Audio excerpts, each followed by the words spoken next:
My grandson's Lucas. He was aged 2.5 when he passed away. He was bubbly, lively, full of fun. He loved to jump off everything, sing, dance, play guitar. He could count to 10. He was so smart. Lucas was fine on the Sunday. The next morning, he was no well, but we thought it was just a temperature. Later on that night, a rash appeared, so it did, so took him to hospital. And he was in there for a full week, so it was meningococcal septicemia, type W, Lucas had. He was just in hospital for the full week, and it just sort of get worse from there, sort of thing. And on the Saturday, they said they'd done a brain scan. They said there was just no life, that was it. So I had to make the decision to let him go. So that's what happened, just let him go. When he passed away, it was devastating.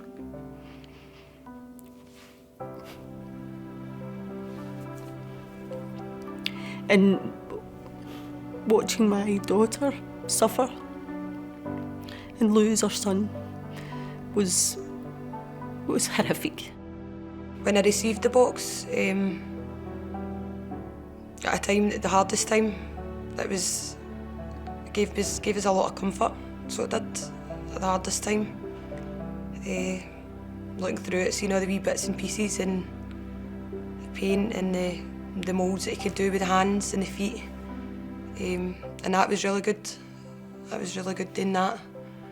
The wee 2 teddies we got in it, Lucas has got one in with him, and I've got the other one. So it's just lovely.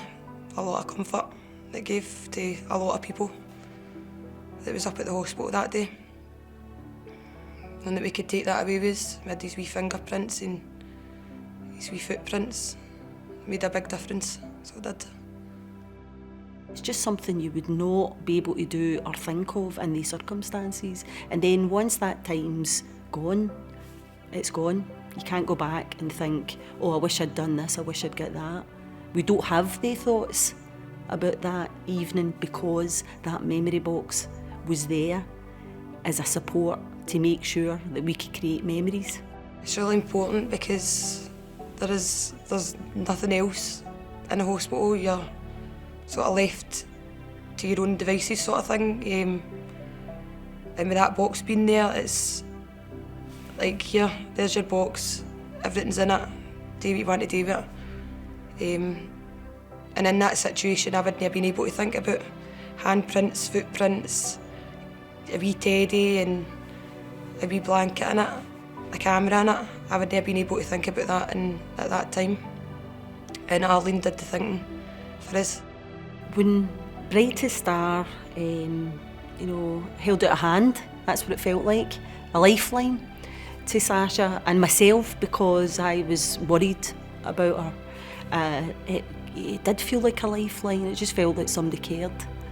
I don't think there's enough support out there for families who have lost their children. It's really difficult to get it. So I'm just lucky that Arlene did reach out to me. She offered me counselling. So I took her up on that offer. And I've been doing that since.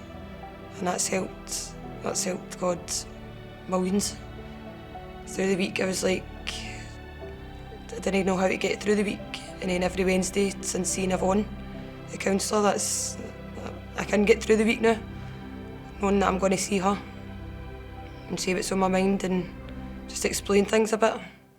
Tell me what's happening with me, because I don't really know. Life was perfect when Lucas was here. He was happy and healthy. Overnight, that changed. That changed in a couple of hours. So it did. And nobody ever thinks that will happen to them. But unfortunately, it does happen. And there'll be other families out there that this is going to happen to. So Brightest Star being there when that happens. So everybody needs to support them so they can support the families going through this.